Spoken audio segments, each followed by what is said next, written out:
Hi there and welcome. If you are looking for a good keto bread without an eggy taste, now if you're on keto, you know what I'm talking about.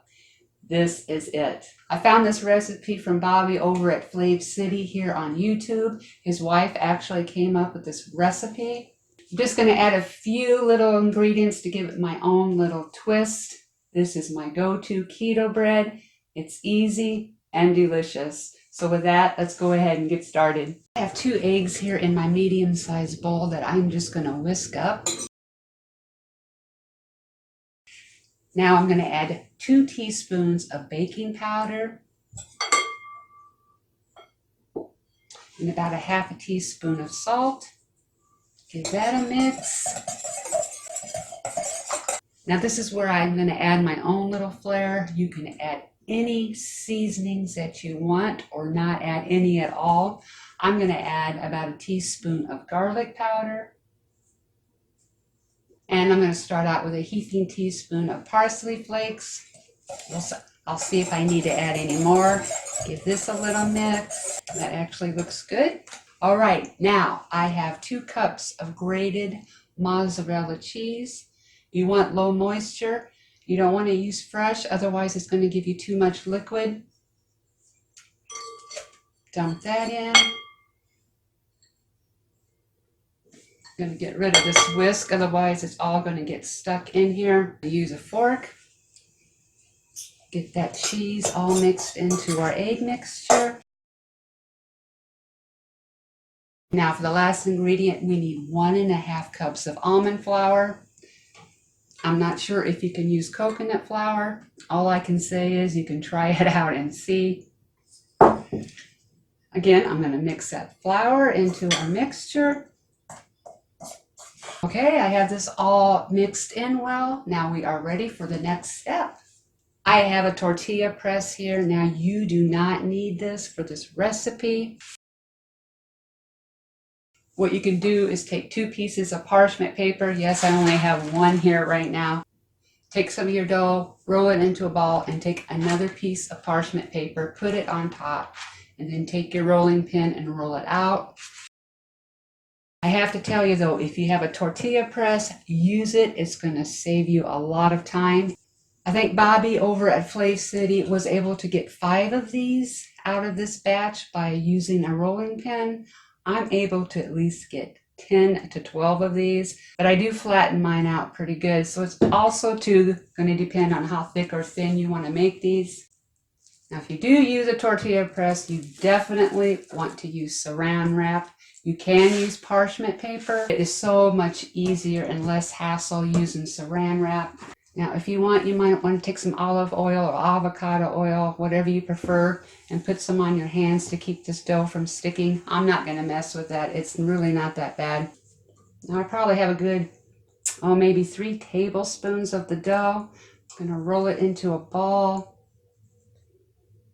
Place it in the middle of my tortilla press. I'm going to take another piece of the saran wrap, go over the top.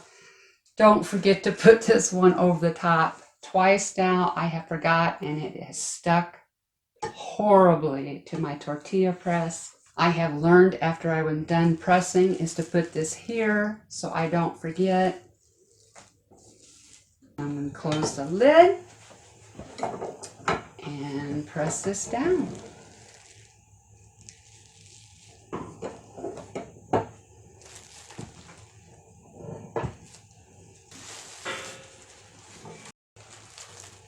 This is how I like to do mine, nice and thin. Again, the thickness is up to you.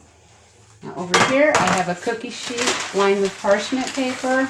Flip this over and peel off the plastic. Just like that. I've actually made this a little bigger than I usually do. So I'm going to cut down on the dough a little bit for the rest. I have about 2 tablespoons. Get my plastic on there. I kind of give it 2 little presses. Peel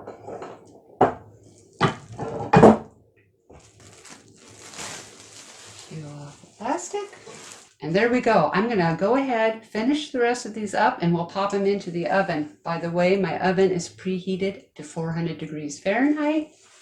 I was able to get 5 here on my cookie sheet. I have enough dough to at least make another 5 more. I'm gonna pop these in the oven for about 12 to 13 minutes. Usually 12 minutes does the trick. We're looking for a nice golden brown around the edges. And 12 minutes later, our flatbread is finished. I'm going to take these off and place them on my cooling rack.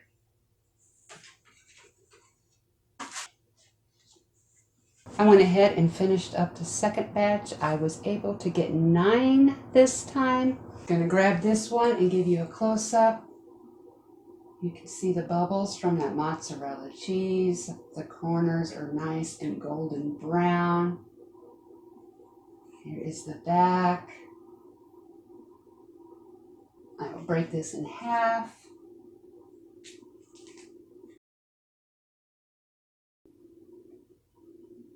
Now, I'm taking a taste.